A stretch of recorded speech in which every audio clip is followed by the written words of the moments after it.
buri wese nuko yafashwe, buri wese n'icyamufashe, buri wese n'icyamufashe ijambo, buri wese n'icyamutwazaga igitugu, impinduka zimugaragareho, ikirere kimuhonge, inzira ye nihumanuke, ubuzima bwe nibuhinduke, uramukura ikuzimu, uramukura mu maboko y'imbaraga zari zifite, uramutandukanya n'amateka, turamutandukanya n'imbaraga z'ubwaza n'igihugu, turamutandukanya n'umushika w'igihugu, ntabwo ntayabwire imbaraga z'Imana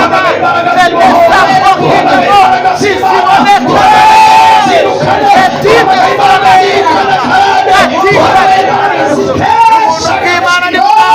imirimo y'Imana nigaragare, umudayimoni wamufashe ntabwo tuzi umunsi yamufasheho, ariko urabizi guhera icyo gihe kugeza uyu munsi yahuye n'ibimurebya, yahuye n'ibimubabaza, ariko nonaha turamutandukanya n'ubwo butandukanya abadayimoni n'izina rya Yesu. Rema ubuzima buzima, uri imibereho ye, turukura sitasiye, turukura seveye, turukura urubyaro rwe, turukura urushako rwe, turukura imikorere ye, turukura ubugingo bwe buhuza no kugerageza kwawe, niyongera ahure n'inzozi nzima, ntakiri yerekwa, naryama asinzira icyamufataga none umwuka wera w'Imana agandikana neza fote kidedo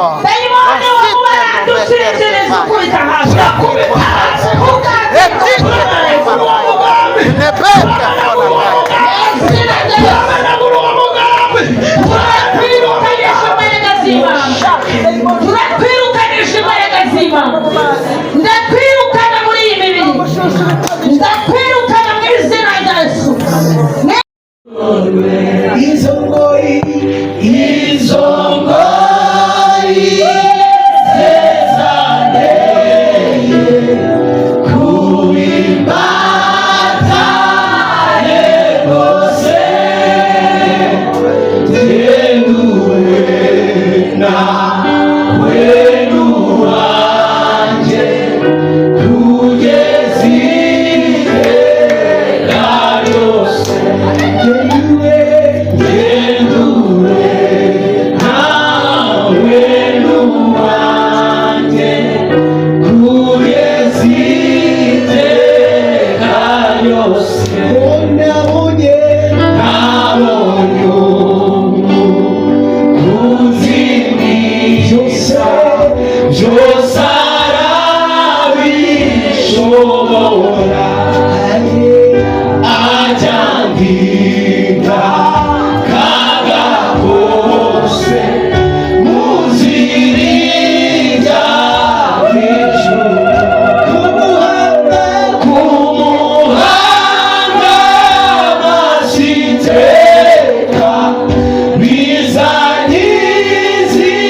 Aja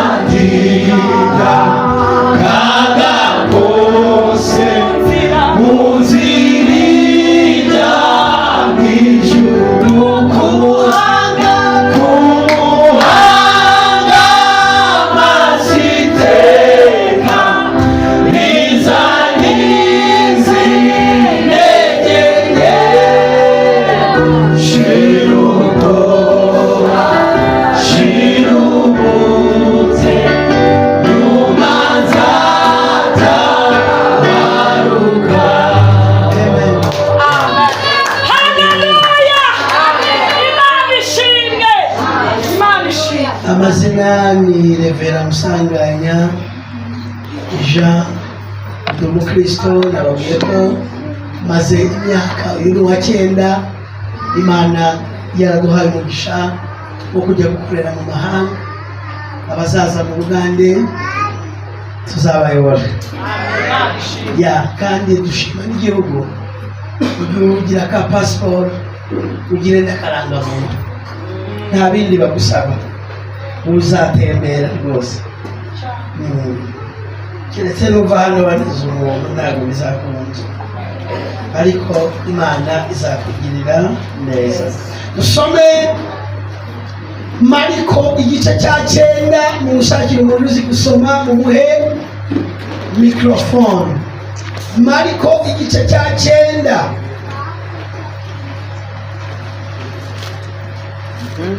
umurongo wa 14. Mariko igice cya 9 umurongo wa 14. Kadusome. Yego. Ubutumwa bwiza bwa Yesu Kristo ko bwanditswe na Mariko igice cy'9 umurongo wa 14. wa 14. Jambo ry'Imana riravuze ngo bageze aho abigishwa be bari, babona iteraniro ry'abantu ribakikije n'abanditsi bajya impaka nabo. Uwo mwanya abantu bamubonye baratangara cyane, barirukanka baramusanganira, baramuramutsa. Arababaza ati, mwabagishaga impaka ziki? Mwe muri bo aramusubiza ati, mwigisha, mwuzaniye umwana wanjye utewe na dayimoni utavuga. Aho amusanze hose, iyo amufashe amutura hasi akamubirisha ifuro, akamuhekenyesha amenyo, akamugagaza. Mbwira abigishwa bawe, yego, mbwira abigishwa bawe ngo bamwirukane ntibabishobora. Arabasubiza ati, yemwe bantu b'iki gihe batizera, nzageza he kubana namwe? Nzabihanganira kugeza ryari? Nimumunzanire. Baramumuzanira. Dayimoni abonye Yesu atigisa uwo mwana cyane, aragwa, arigaragura, abira ifuro. Yesu abaza se ati, yafashwe ryari? Aramusubiza ati, yafashwe akiri umwana. Kenshi cyane amuta mu muriro cyangwa mu mazi ngo amwice. Ariko niba ubishobora, tugirire imbabazi udutabare. Yesu aramubwira ati, uvuze ngo niba bishobora, byose bishobokera umwizeye. Amen. Haleluya. Mbaza ni ijambo nasengeye, nanazindutse kugira ngo biryohe. Nabyutse saa 11:30. Hari ibintu bibiri byatakaye mu rusengero. Icyambere, abakristo nibakiza umugisha wo kuzima. Ubwo niwe mpamvuzaga Imana imbabarire. Amasengesho ya mu gitondo ugeze mu nzu y'Imana watanze abandi, hari icyo bivuga. Twebwe twarasengaga ikatubwira ngo bariya nabababariye gusa. Ubwo urumva hari icyo Yesu hari kiba kiburamo. Ukwiye kujya uzinduka mu nzu y'Imana, Imana ikwigisha kuzinduka. nge maze imyaka 24 ndi umukristo, ndazinduka mba mu materaniro sinyagende. Nka mushumba yatubwiye ikibazo cye, n'uyu mushumba nawe yari yazindutse ngo duhure, ahubwo imodoka aho zagombaga kunyura barabazengurutsa, jamu ngo yari yuzuye ahantu hose. Ubwo rero bo nta cyaha bafite, ariko ujye ukunda kuza mu nzu y'Imana uzindutse, hari icyo bisobanura. Icyo ndakiguhuguye kandi Imana ikugirire neza. N'abasa n'ijambo rivuga ngo wafashwe ryari, byagenze bite? Mwumvise ijambo Yesu asorejeho ngo nimumunzanire abazasawumwa. Aho ikibazo cyatangiriye aramubaza ati mumunzanire, niko muze uyu mwana yafashwe ryari? Isati yafashwe akiri muto. Uraza kureba ikintu cyagufashe ukiri muto gishobora kukubuza gushaka.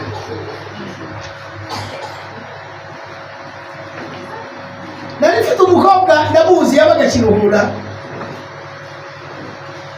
abenga abahungu 42. Yari umukobwa mwiza, nubwo ndi mugufi ariko iwacu ni mugufi cyane.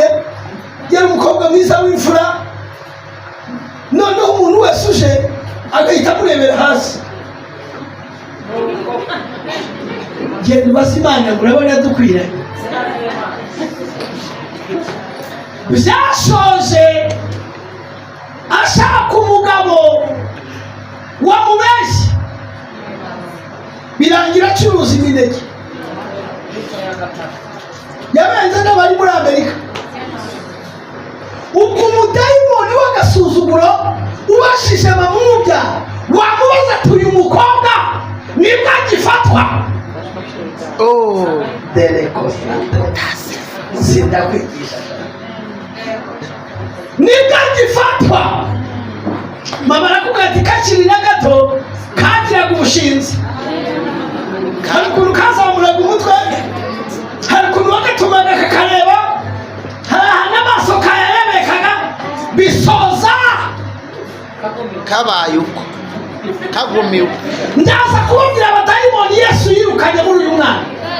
Harimo uwo kumugagaza, harimo uwo kubira ifuro, harimo uwo kugira gute kumutura hasi, harimo abadayimoni kumutera kwiyahura.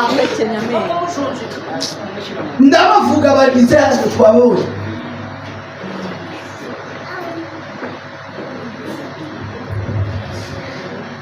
Mujya rimwe na rimwe mujya mubihakana ngo ntiyabaho karande. Karande ikomeye ni wowe. Iyo umuntu atarabyarwa ubwa kabiri ngo akizwe neza, birangira hari ukuntu ameze. Hari abagaburira, hari umuntu wabaye Uganda, mama wabaye, ntawabaye. Habaho abantu bitwa Abahima. Abahima bazi n'Ikinyarwanda, n'Abanyarwanda bavanze n'Abanyangore. Hanyuma iyo ugezemo bagutega amata. Mwerere abantu b'iwacu muhuha mu gikombe, ubwo bahita bavuga bati uyu nguyu ntakwiye umugeni wacu, nimucunge neza. Bagutega isahane yuzuye inyama, iyo uzimazeho bavuga ko umukobwa wawe uzamwica. Iyo nda atari iy'abantu.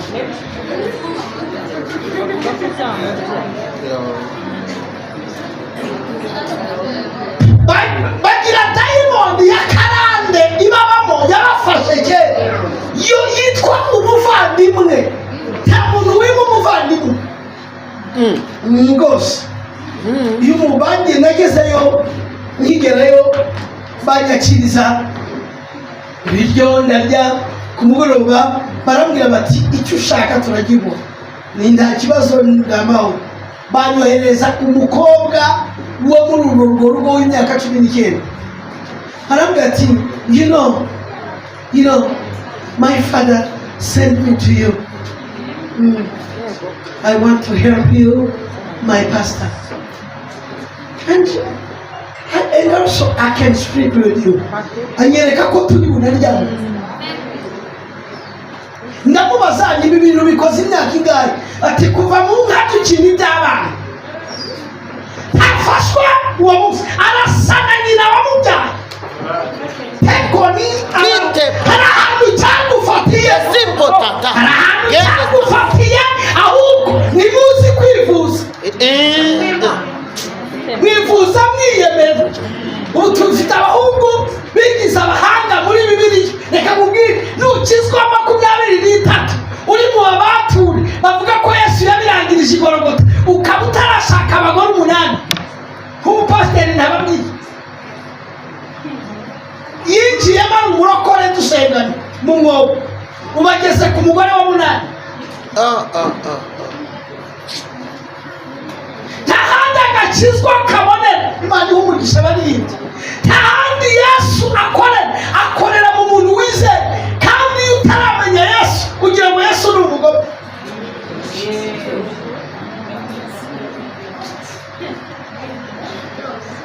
Kamubaza ikibazo. Umunsi leta yakuraga akajagari abantu bakorera mu mihanda bakorera twabona mu Rwanda hari ibibazo bibaye, ariko buriya reka mbabwize ukuri, iyo utiyumvamo kuzakorera mu nzu uzakorera hanze bakupfuye. Ntabwo mu Bufaransa cyangwa mu Bwongereza haba umutembere ukorera hanze, bose bagira amazu bakoreramo kandi barakora bigakura. Ahubwo biterwa n'iki kuri mwe.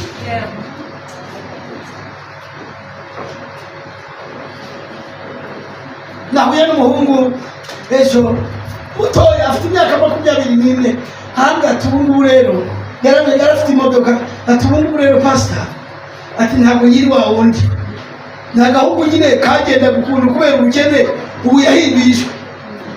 Ndabwira amakuru arabanza arakora ngo amakuru murebye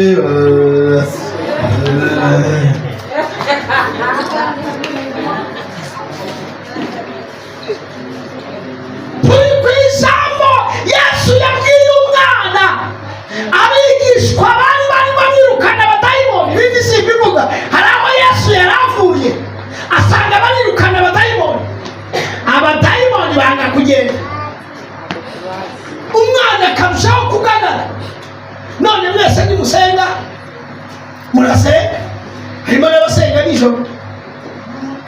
Twari dufite umugore ufite garande yo gukunda icyayi cy'amata, wamusura kandi yari umuhanuzi,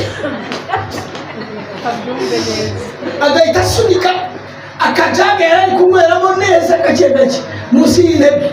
Noneho ujyana n'umuhanuzi ureba ati hari ikintu ndimo mbona, ati uko wiba n'icyayi niko utazongera kunywa icyayi cy'amata. Ubu baganga bamubwiye ko atemerewe kunywa amata, amaze imyaka 20 atanywa amata. Umubashije ngo ubusambo buvahe, aravuga ati na mama nuko yari ameze iwacu dutanga ibindi ariko ntidutanga ibindi. Cyamufashe kera nawe ndashaka kukubaza ntiwafashwe. Ufatwa uvuga ute se ubiri furo? Reka mbereke abadayimoni bari muri iki cyigisho.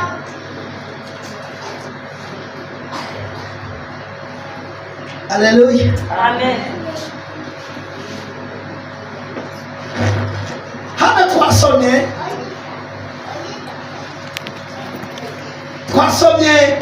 ijambo ry'Imana riba muri Mariko igice cya 9, ariko reka mbababwire duhereye ku murongo wa 17. Umwe muri bo aramusubiza ati, mwigisha nkuzaniye umwana wanjye utewe na dayimoni itavuga. Kamaze mvuge umudayimoni wo kutavuga. Urabyara ntuvuge, abantu ntibabimenye ko batwite, itorero rikagira ibibazo. tukagubona uhimbaza wabyaye wagira ngo tuguhembe utabitubwiye.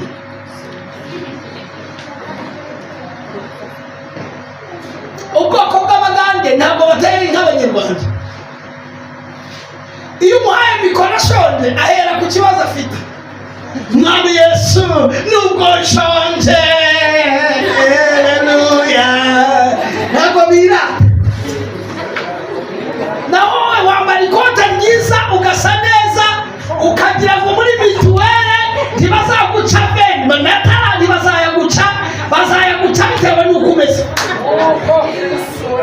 Ariko ugeze ku kagari ugahenga amatini murebe utwana mfite nkora hese nubwo ubona nambara neza nkora bahita bayagabanya bagushyira muri bitatu ntibakwemera 5.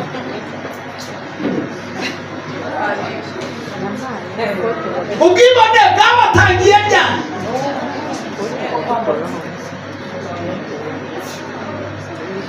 Najyanye n'umwana wanjye muto yari afite imyaka 2, tugiye ahantu barurira abana babo babashyiriraho ibinyama binini. Umukobwa wanjye yifata, ndamukwereka muri ya foto, yifata ryatererere ati ubwo se nuko mwababyaye timumba inyama n'imisa nyima gatoya nge sinayishobora se nyinakorwa n'isoni. Dayimoni itavuga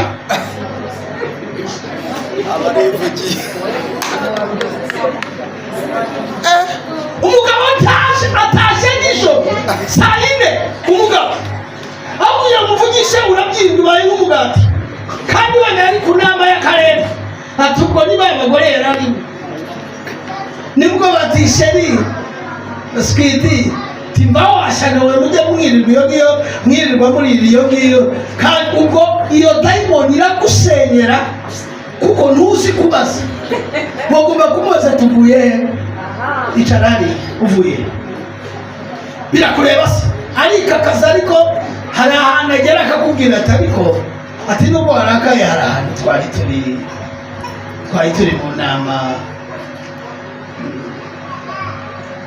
dayimoni itawe kuki utazi kwivugira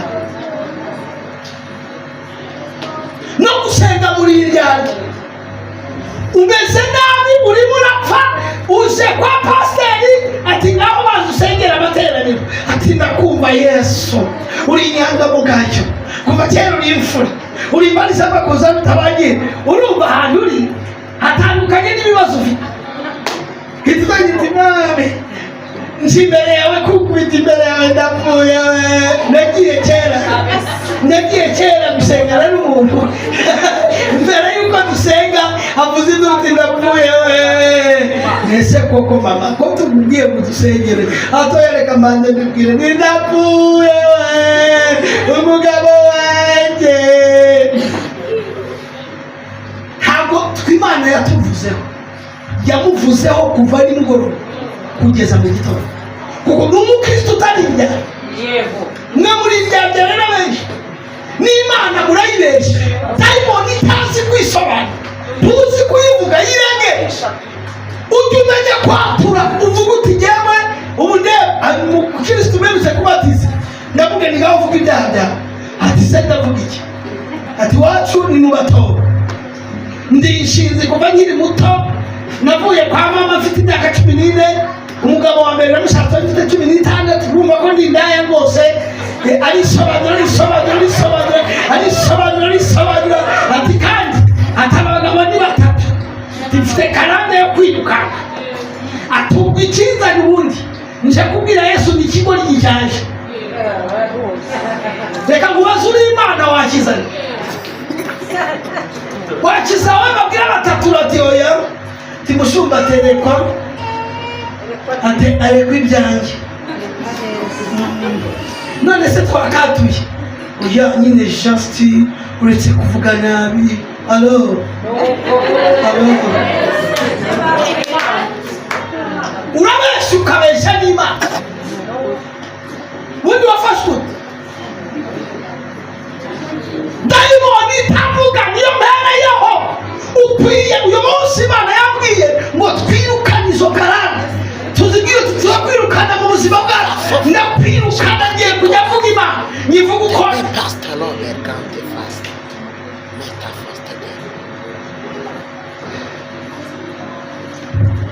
mperutse kubaza abageni iwacu ndababaza ni mwasambanye kangahe umuhungu rero akaba umunyarwanda mwiza w'imfurati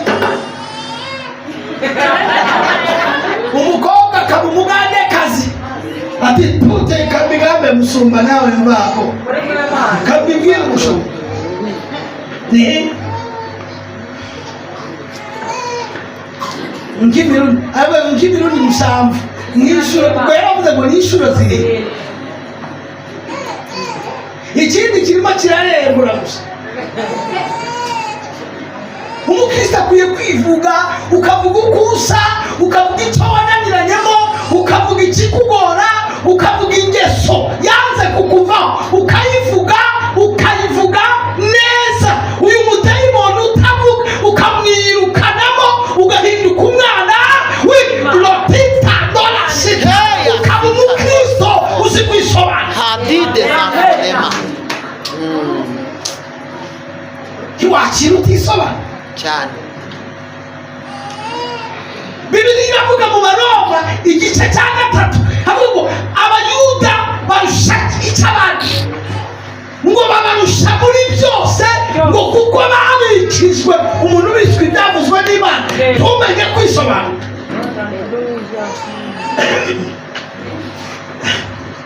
Hari ngo ujye uhamagara abubatsi bose bakaza bareremwe bafatanye buri muntu na sheri bebe switi muragira ngo umushumba azakemura ibibazo atazi mujya munigana mu buriri nyine n'ibyo mushoboye muze no kutubeshya nukuza rwose bakundanye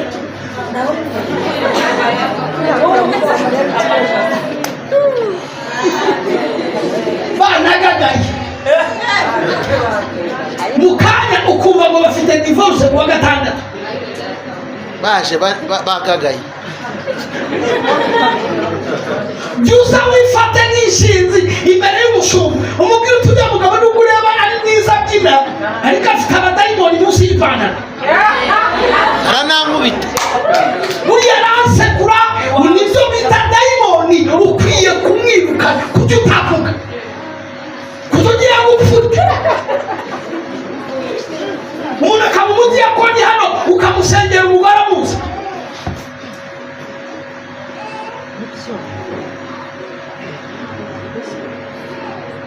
dayimoni noneho ndandakacaye muri muka ariko ndateganya kamusangane bakubwiza sawa ukwiye kwirega ukayigutingira intege nke reka burya ndarwara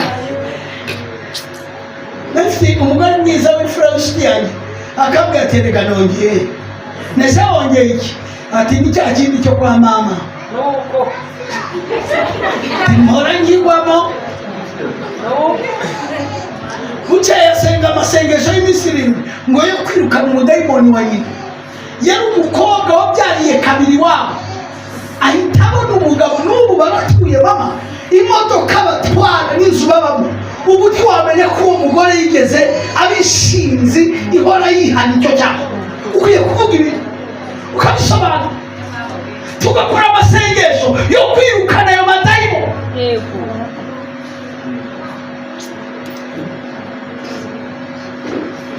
Nabifite umukozi iwanjye kera telefone zikiza noneho akajya afata telefone akavugana n'umuhungu saa 6 z'ijoro ngano umuhungu akamubaza ati uryamye ute ubwo mwongo kayicaza agatebe inyuma ngo numve ati n'ubu ati ndyamye ndi mu birere amakuru yose ari handi uyu mukobwa n'uyu muhungu uzababuza gusambana. Bukeye ndamubaza nisa mwana wanjye ikintu uvugira kuri telefone ni iki abo umwana mwiza ari wo mu majyaruguru ati rero ati ntabwo nakubesha ati umuhungu ndamuvugisha umuriro kaka ati manu baranyura muri telefone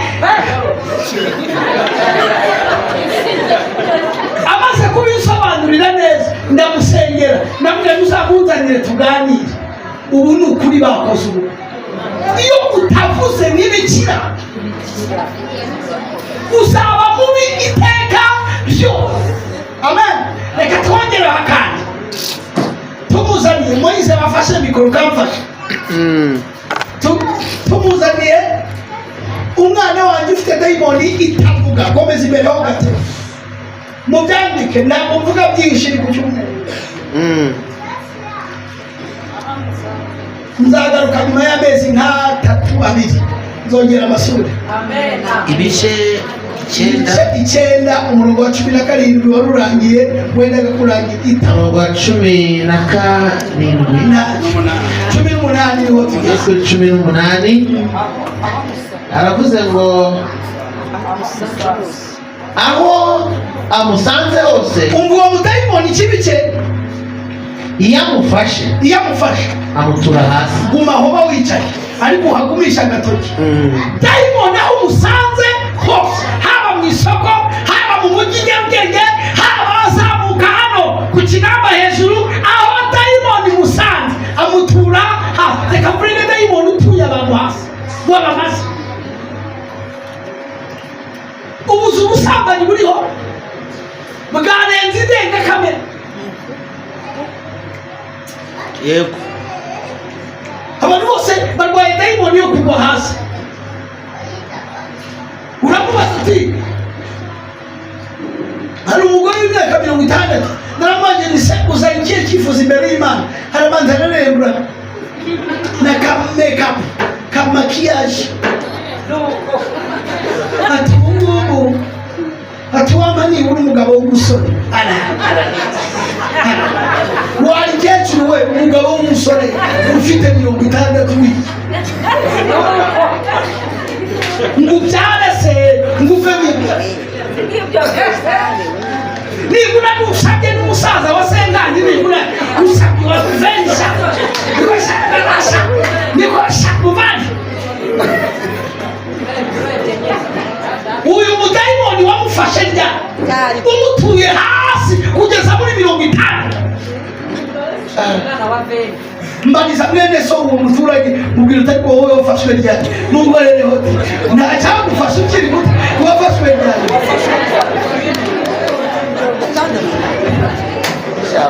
Imana yacu irakenye, Imana ngo nikora ngo twarayirindiriye ntiyaza. Wafashwe nabi ntizaza. ntabwo yakwiririza.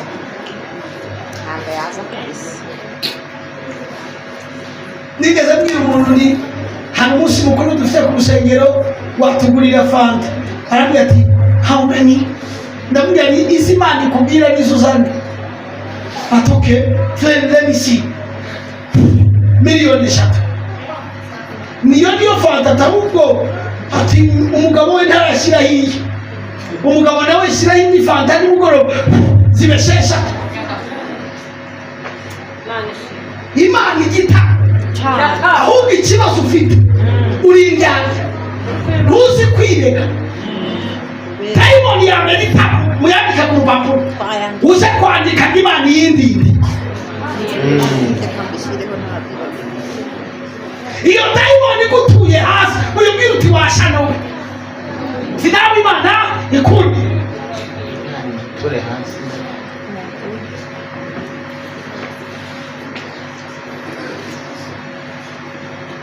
Umudayimoni utavuga utuma bagutwarira umuhungu ukajya umwinjizaho mudukado ukamwinjizaho wisetse yagezaho kwita mushiki w'umukunda wakifasha ute? Buriya nubwo tubanye igihe ndakwemera tu akabyanga kandi akabyemera niba Imana yaremye yonyine, ariko nibura ugakira uwo mutwaro ututavuga.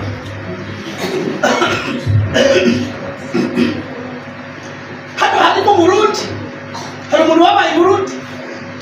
Abarundi nari babwirije ngira ngo uyu yagiyeyo cyane bafite ikintu bakundira kimwe.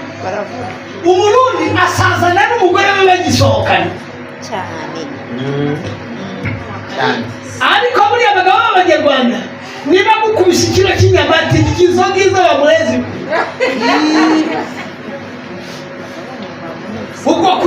ibiti n'icyaha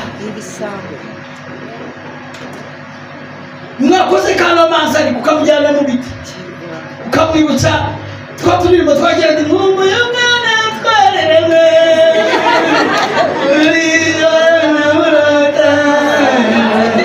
ukamujyana mu biti shabasha ukamwibutsa aho mwahuriye kuri adeperi ya Kiruhura ukamwibutsa aho mwahuriye pureya yombi imbere y'umuryango ukamukubita akabizu ahaterebo ukareba ukuntu umugore yavaye avuga ati ndayigiye gukora divorce ariko naracanye n'umugore wanjye turakena ku rwego rwo hejuru bucyaye mu gitondo Imana ivugana nawe irambwira ngo genda ushake ikintu nari mfite 1,500 ngura umwembe udahiye neza ngura n'ishati ya 500 sinzi kandi kantu namuguriye shyiramo n'agakeke ka kera kabiri ka 400 ngashyiraho ibintu by'uturabo nzamukana ishati yanjye narakaye ndavuga abona mfite igikato nari nakoze kinini nyine kitari minini ariko cyatanje kingana n'igihe ndamubwira uyu munsi ndamuhakata umugore yaratetse arateka yenda gupfa azenguruka inzu yose atarwaye ifumbwe nindagukubita ni wowe iyi kato ndayiguha twari ducanye ngura ibirahure bibiri hari ibirahure by'abageni twari dufite kera mbimenamo fanta oya mbimenamo mukara nyita koka sikengariwe asanga ndateye utuje nicaye neza nyine n'ubundi ati noneho leta indangije imirimo tireka tubanze turye dukubita akawunga kacu turebana twari abakene bo turebana Imana irambwira ati ikintu kiri bumve murakibona ndamuhaye ishati ihita imukwira neza abonye mumwe mudahiye araseka akuramo inkweto yicara duhaha atari kuribwa ashaka papa akuramo keke yanjye ya 400 haleluya agiye kumbagira ngo ni fanta yumvamo kamukaruno ndo araseka araryamye tumara iminsi tunezerewe mu tuzuye umwuka w'icyatanu no pesante lemonia daimoni yawe itavuga usiko mutakivuga ko muyabakunda mwabaturage timukira babwira ko mubakunda bazamutwara cyane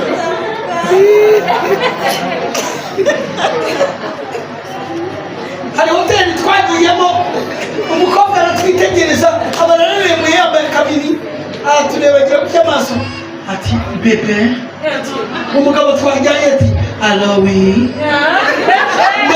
mbona niho bazabatwarira we wayateretse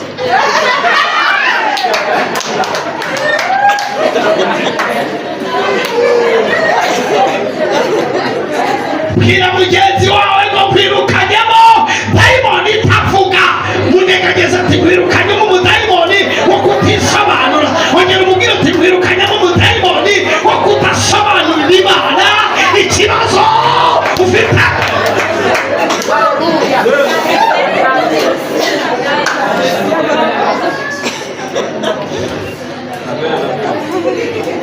bajya kugutura hasi kubera babwira uti nubwo mama ariko yasaga bashiki banjye akaba ariko bari bateye ngiye kubw'amaraso ya Yesu nzakora ubukwe sindongera kugwa hasi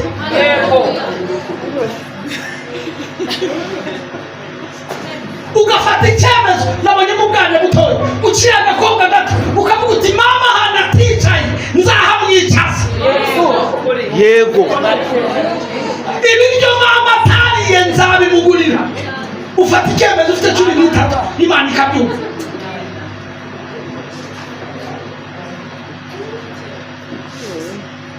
ufata ute nimuzi kwisobanura dogiteri witwa Yesu yambwiye ngo babaze ngo mufatwa mute bibafata bite bibatwara bite ni gute bigenda usomera undi uraho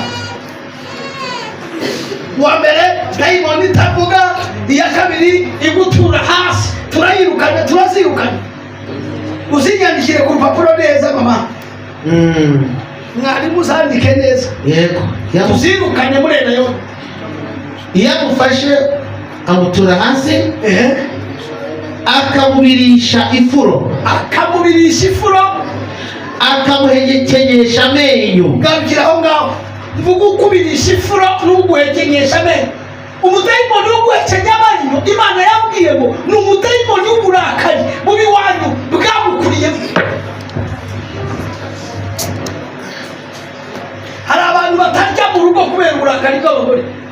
Igihe cyangwa ubireke. Twese ibyo twariye.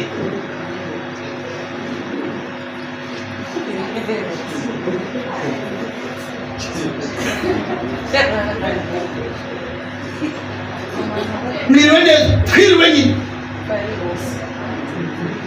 Dayimoni y'umujinya ihekenya amenyo. Uhera cyangwa uri serious? Mu rusengero turabyina.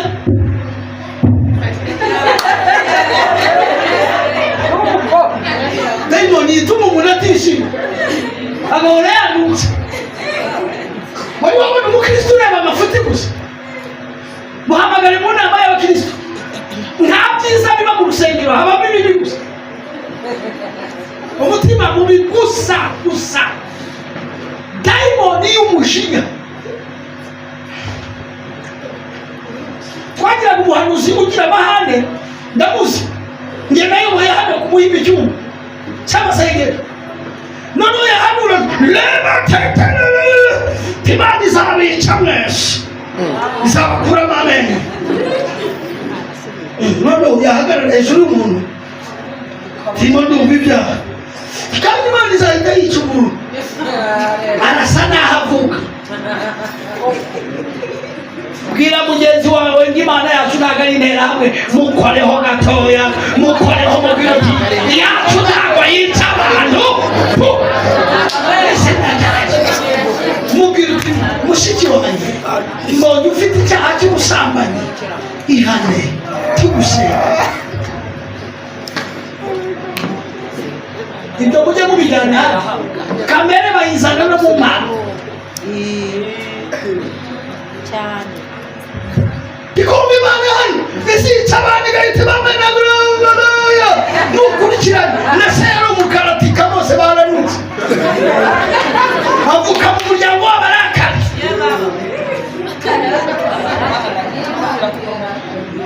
Reka mbahe ikimenyetso kandi mumbabarire ntimundakarire. Umuntu wakuze atarya n'indirimbo ahimba n'izinzara. Hari igihe Imana yatugaburiye.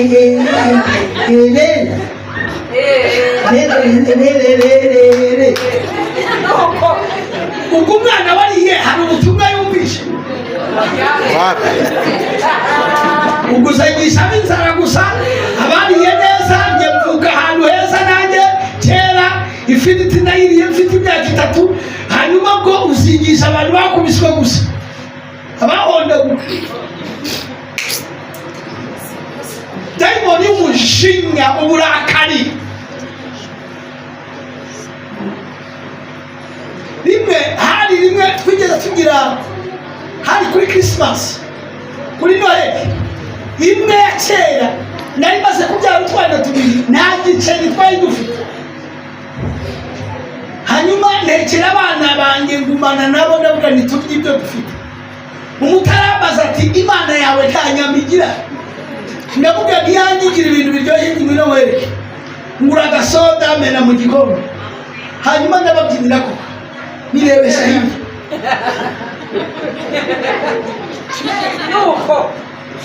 Umukobwa wanjye yarasetse ati no papa tizonge ati nanjye reka nzunyigishe. Turasabura turamenagura tujya hasi, bibagirwa bya bindi babazaga. Ahubwo barambwira ati nanjye nyongereramo.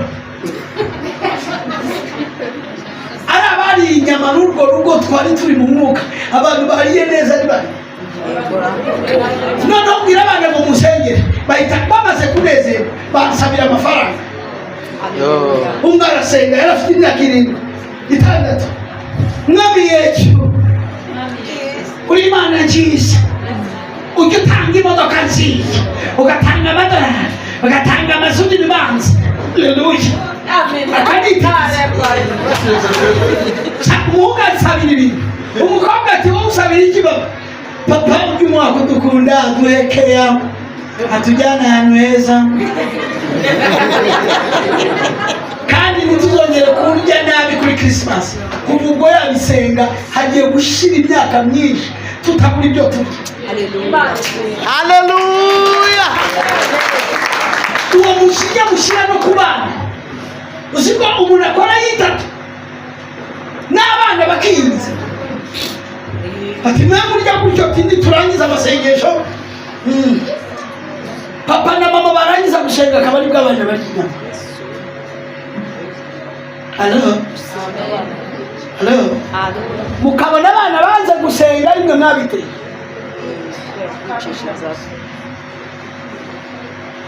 Hano ku Kacyiru habaga umuhungu n'umukobwa, papa wenda bazi bana abapasiteri. Isaka yakira abashumba akabaha inkoko, abana bakarya isosi. Umuhungu n'umukobwa bajya inama ati tumuhanurira atinya Imana, biba papa itoroshye. Umuhungu yurira igiti, byarabaye pe, atunga atoroshye ku cyumba cya papa. Zambu za kera murazizi. Umuhungu ahita avuga ati ahindura ijwi ati niwumva uko Uwiteka avuze. Papa na mama bari mu cyumba bafungura idirishya barapfukama bose. Ati Uwiteka avuze ko abana bazajya barya neza kandi bakarya neza n'abashyitsi batararya. Uwo hirya ahita avuga ati ashyiramo akantu niyo kari marayika uri gutembera. Papa na mama bararira bigaragura hasi ati Imana itubabarire. Bari babwiye bamaze imyaka 20. Ariko ku buryo tari abana bajyaga mbere y'abashyitsi. Mwatumye abana badakizwa.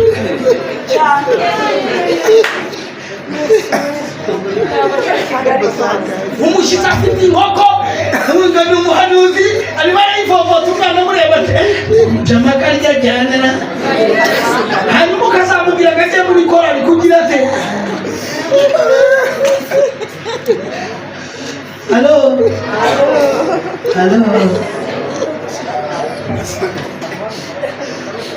Daimoni tavuga, daimoni y'umushinya y'umurakari, daimoni gutura hasi. Uyu munsi turahaguruka mu kanya tuvuge ati no turananiwe.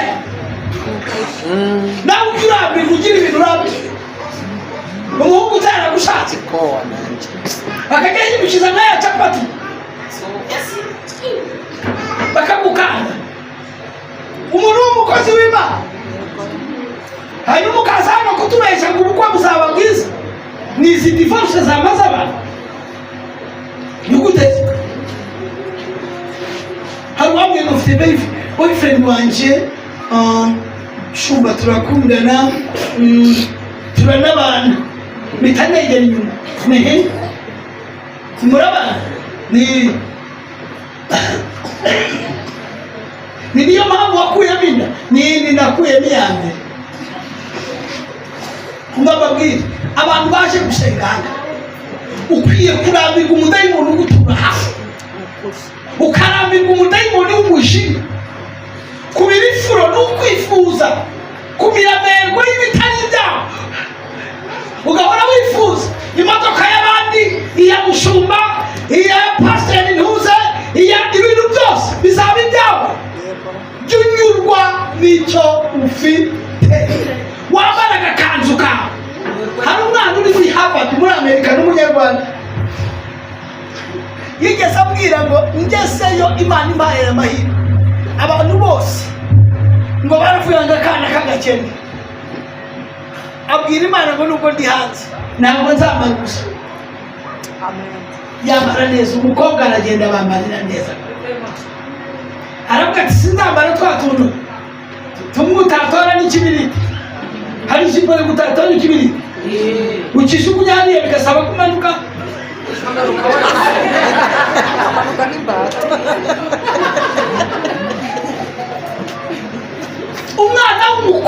yubaka Imana. Iyo universite ushobora kuyigamo wubakira mama wawe inzu ihenze cyane. Ubu ibintu amaze kubaka ntushobora kubitema. Kubaha Imana ugomba gufata icyemezo ukavuga uti byarabishe ariko kuva uyu munsi ntibizongera kunyuka.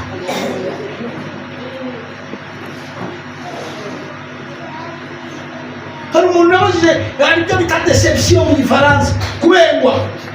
Ndamubaza niba kubenze kangahe, ati ngo urebye ni nk'abahungu 8. Ni bose bigenda bite? Ati umwonye aragenda kuki ubereka. Urumva niba babenga cyangwa uriyeho niwe kibazo. Ndamubwiye none ngiye kugusengera umwuka wo kwihagararaho, kwiyemera, kwishyira hejuru, ukajya ubereka ko uri umukobwa Imana yagiriye neza. Abikora umugabo w'umunyakenya. Umunyakenya biramurenga ukuntu abonye umunanirwa udasambana. Aramubwira ati mama wawe akeneye iki? How much money? Mama wawe akeneye iki ngo ngikore? None nyine uzahurwa hasi n'igiti. Abamotari, abanyonzi, abafundi, abatembeye, uguhorwa hasi uzangwa no munsi y'igiti kigufi. None bizagenda bite? Uzajya ubwira Imana ibyo udakora, utegeka abahanuzi. Uba abahanuzi babaye nk'abakomisiyoneri. Uraza uti ufite ikihe cyifuzo? Ati nkeneye ko Imana impa umugabo. Nawe ukakubaza niba hari undi ugira. Ahita ngo mbonye Imana imuzana sanituru tukugire munsi y'imisozi. Alo ndakugira kuri Shiro n'ibikibaho uretse ko mbira mu byarange. Ndakugirayo manure y'umugabo shyira hano 200,000 iby'abapfu.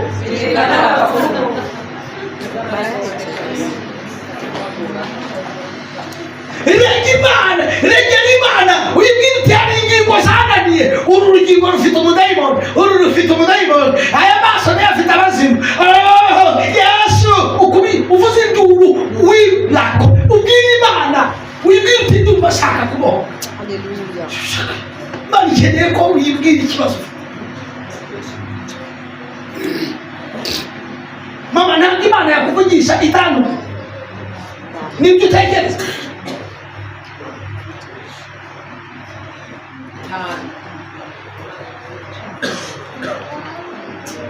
Hari umwana yabaga mu itorero, noneho atangira kwiga gukorera Imana. Yari afite imyaka 17. akabyuka akazana biriya bintu bikora tuwarete. Yazaga mu rusengero saa 10 z'ijoro agatunganya tuwarete. Umwana w'imyaka 18 uko atunganya tuwarete akabwira Imana ati nindangiza kwiga uzandinde kwiga mu Rwanda. Ati ngiye kugukorera ibyo bintu.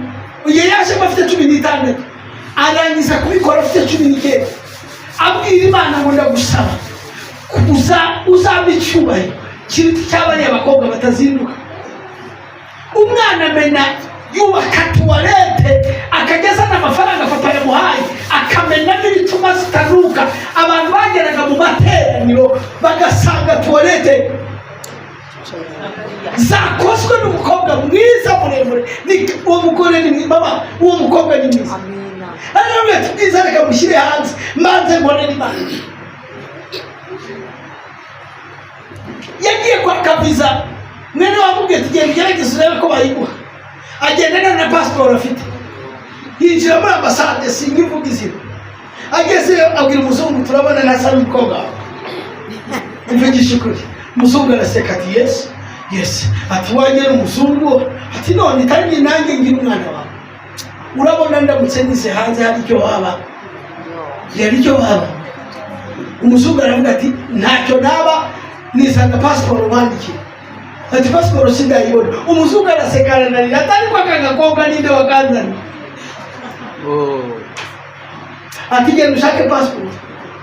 Pasiporo yayibonye umunsi umwe. Uyu minsi 2 arayizana. ati nayizanye ati ko rero ati ufite itike y'indege ati sawa muri papa ati wabonye ikigo seti ngiki cyanyemereye ati ngwino kuwa gatandatu witwaye nguhaye visa n'itike. Haleluya. Umuzungu nibwo yamumeneye ibanga aramubwira ati mwana wanjye rero sinjye wabikoze ati wangerera imbere umuntu akandika akambwira ati uwo mwana wamubonye utamuha ibyangombwa ndakuvuna. Umuzungu akabwira ndende none ubu muraho mudakora mwese mwabuze ibyo mukora mu nzu y'Imana ntawe ukubura ntawe utora ibipapuro ubwo mukeneye imigisha. Kera Moise arabizi twigeze dukizwa mama tukajya dufata agahunda bushubu tukajya gushaka umukene tukamufurira tugakubura imbuga twamara gukubura imbuga umukene umukecuru akakira Yesu tutarabwiriza kubera imirimo. None ubu nawe mukiye abana bibagirwa na ba nyina mu cyaro akajya hamama y'igihumbi hirya yo ngayo nanjye ndi mu mujyi kandi ugahita uza hano kudusaba imigisha.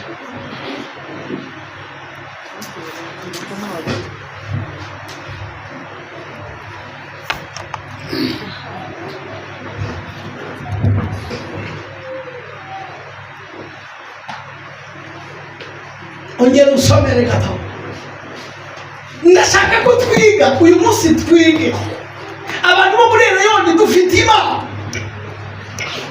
irahari Imana ntabwo irakora iteze.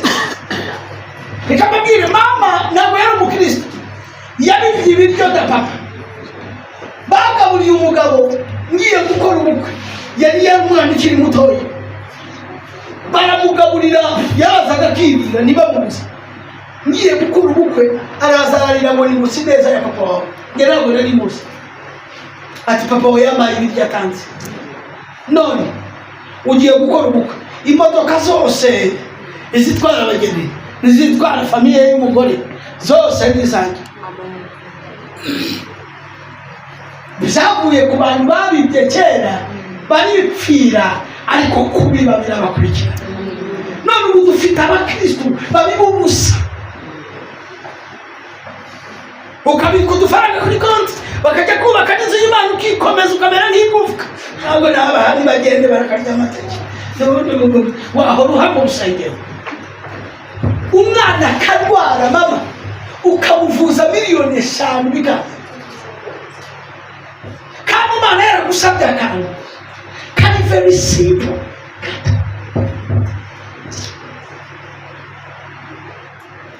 Nsomera aho twitugeze akamuhekenyesha amenyo akamugagaza usi ukunda abantu bagagaye Imana yasobanuye umudayimoni wo kukagara imbwira ko ari umudayimoni w'ubwibone. Mama ntabwo ubona ukuntu abagore bagagaye ntabwo abantu bikora mota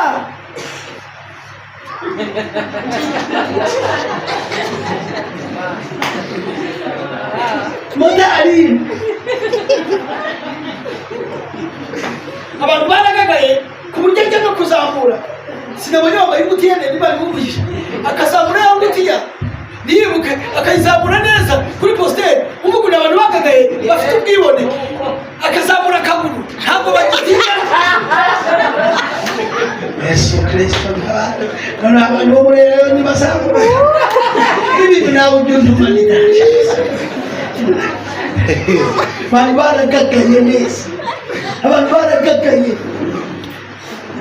neza rwose umuntu agakora inzara nyirabukwe azamusura inzara zirariye akajya abwira umukozi kata ibitunguru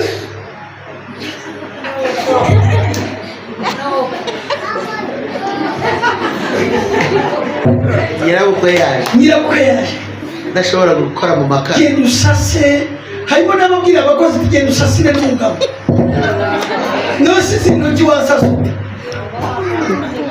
waguze wakuru nzara nk'izi cyane oya ntabwo abasigira ntabwo mubushize kutugira ariko ujye utugira basi muri weekend urebe ukuntu uzadukuraho bakiri kare abashyitsi baje ese buriya wakurura ibintu cyangwa ushyiraho tugufi basi oya tubwizanye ukuri mwese muri hano murabyumva uragira ngo umuryango w'umugabo ugukunde guta udakora se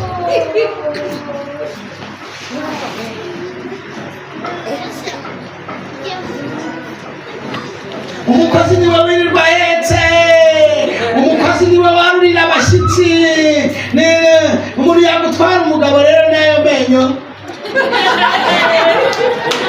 ugahita uza kutubwira ngo dufite abadayimoni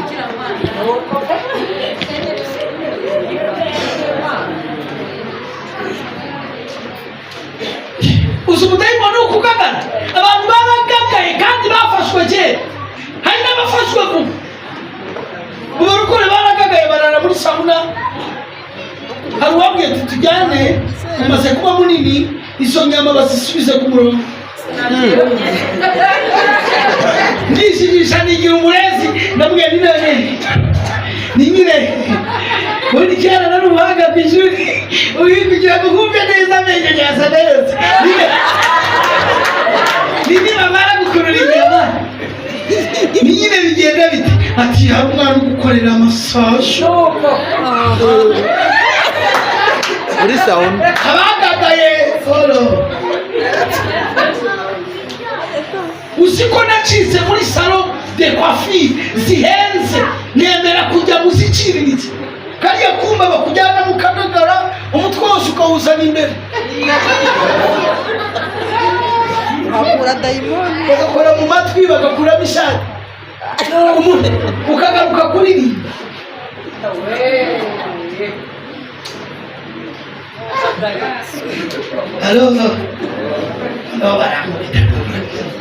abantu baragagaye neza nta muntu ukikora hari n'abo duhaye imbazi imana bagagariye uzikuririmba kera sha ya midihura yibagiwe ubwo nuko barahanganye ubu simbizi niba muyize rimwe nzagaruka hano twihangane tubyine imidiho tugerageze nubwo turi bakuru tubyine imwe twabyinaga mu mwobo habagamo imidiho uretse nyine abantu bahumanyije ibintu leta ibirukanamo ntimuzasubireyo musaze hano ku rusengero twerekere mbega imidiho mama twabyinaga umudiho ukajya ujya hejuru nta muntu ureba ukazamuka hepfo nta muntu wareka uyu muntu yambonye ubu ntabashije n'abazamufasha tubyina iyo mu myobo mbega imidiho tukabyina nta muntu twerekaga nta mudiyakoni nta mukirisitu tukabyina ibyo bikaza nuko hari umugabo wabaye dogiteri w'inshuti yanjye ajya abwira ati hari ahantu uzazi wanjye twongera tubyine kwa kundi niho twakoreraga siporo hano mbega imidiho twarabyinaga naho ubu nyine haje n'inshyashya uriya muvandimwe ababari ariko siriya twabaga mbega isi y'imidiho mbega imidiho we mbega hasi abagore bakazunguza umutwe hari abanyacagugu babiri umwe yabaye umuganga akazunguza umutwe akazunguza ikibuno ntacyo yagira none bakabwira ati mukanya imana ikabivuganye natwe ati mwumve bana mwari mwumva ibikuta bivuga nta muhanuzi uhanuye ijwi rigaca mu bikuta twese tubyumva umuriro ukaka ku musozi ibyatsi byose bikaka umuriro mubaze moyize cyane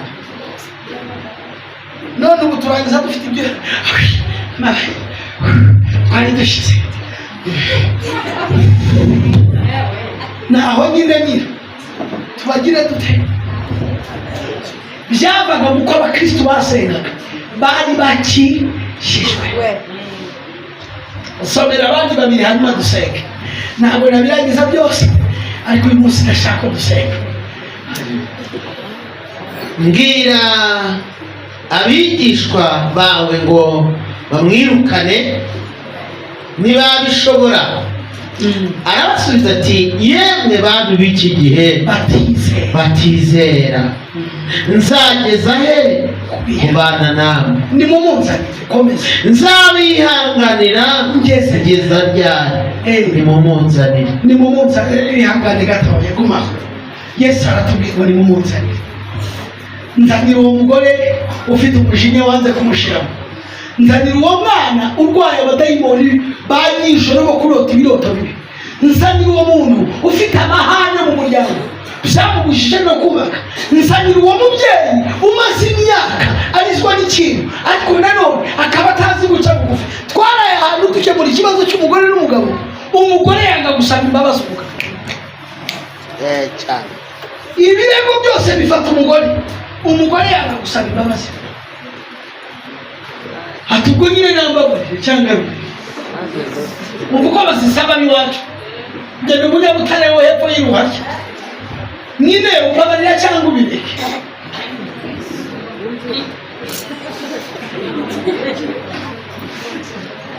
Mbabarira cyangwa ubireke.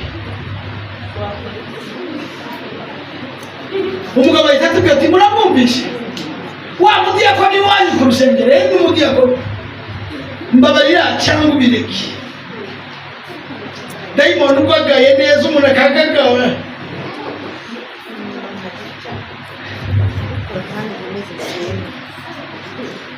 Najyanye n'umuntu ahantu baratwakira azamura amazuru ngo ibi biryo ntabwo atunguka nyuma nasicyari umurembo wicara ushize impamvu yibagirwa. Arangije ahamagara umukozi ngize inyama nguko zirimo sasage zaba zirimo nkeya cyangwa nyinshi uvuye mu mwobo wazibabarira urakubita ntabwo wazibona. Ubwo si ukugagara ntugagaye.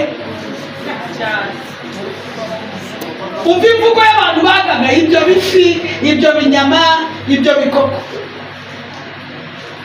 Ari n'umugabo umubyeyi mvuze agakoko ahita ndeba neza Imana ikamuha nuko urumva uwo muntu yarakubiswe uramubwira ngo nta gitunguru kirimo va aho ngaho ubwo ntiwagagaye ntiwibagiwe vuba.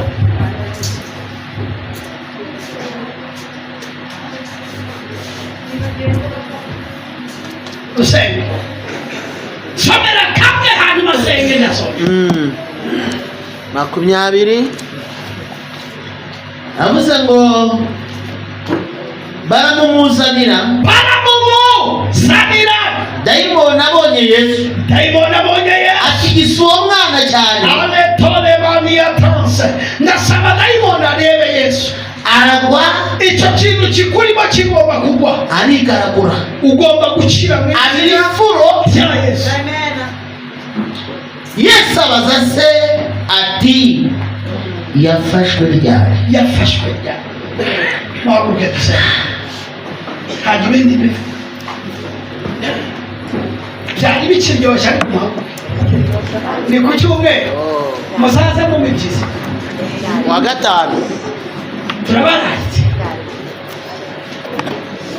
hajya ku manywa mwari ntabwo muyoboka ushobora kose nta handi gusenga senga kuwa gatanu no kuwa kangahe? Kuwa kabiri. Nahango haba ibihe byiza kuwa no kuwa kabiri ni mukaburi. Halo tujye gusenga Imana muhaguruke mwese Imana ibahugisha.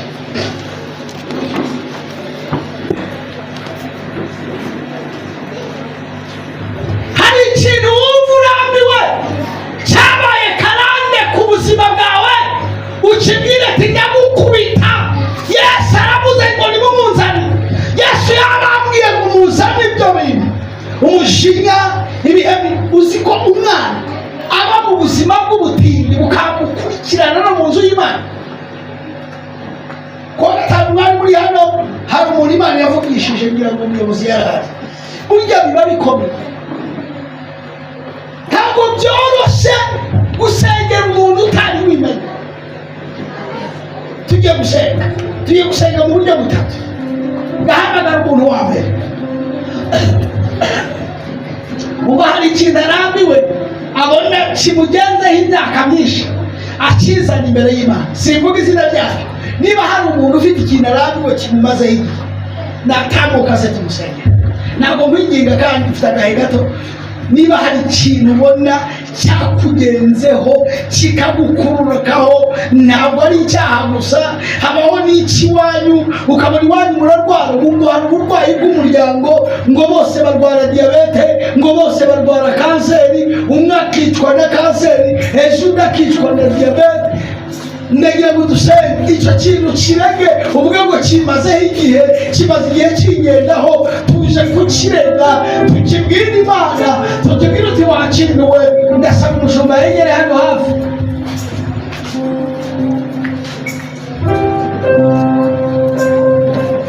Negere hano gatoya, negere hano gatoya. Niba hari n'umuntu waguye, wari umukristo, wasengaga bigakunda, wakundaga amateraniro, wari ukijijwe, ariko akaba abona gukizwa byaramunaniye, n'abapentekosipi, kandi uyu munsi ni umunsi wo kubohoka. Yesu araguhamagaye. Yesu yakubwiye ngo nimumunzanire, muzane icyo kibazo, muzane uwo mwana imbere y'Imana. Lotina ngozima la Yesu yiteguye kukuvura, yiteguye kuguhindura, yiteguye kukugirira neza, yiteguye. Tugiye gusenga. Reka dusabe umushumba asengera abantu bose, bano bantu bahagaze imbere y'Imana. Uwaguye harimo n'utarakizwa, harimo n'utarafata icyemezo cyo kwakira umwami Yesu nk'umwami n'umukiza. Harimo abantu basenga ariko bakaba bumva ijwi ribabuza. Namwe munsi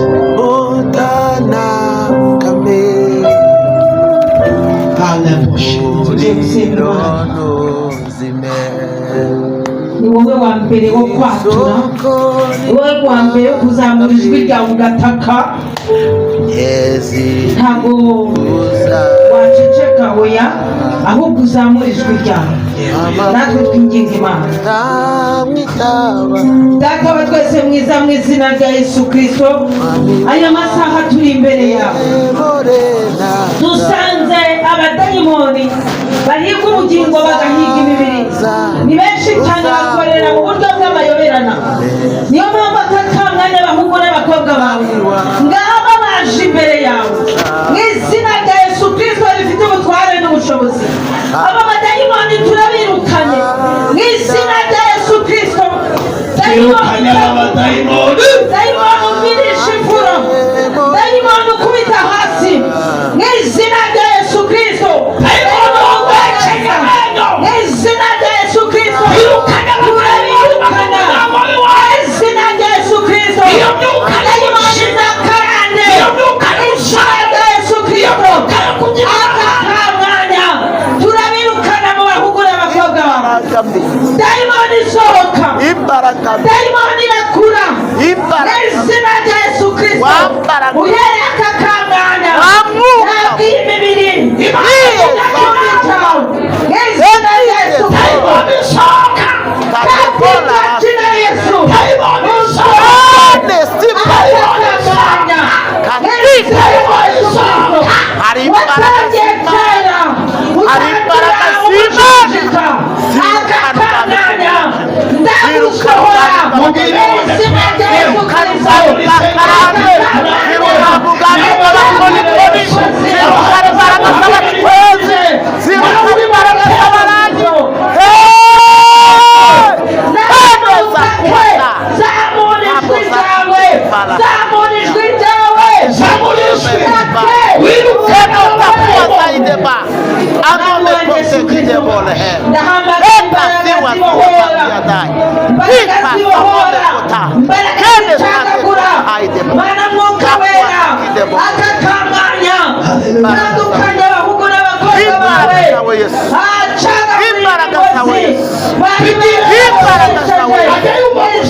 amaboko imigambi y'abadayimoni.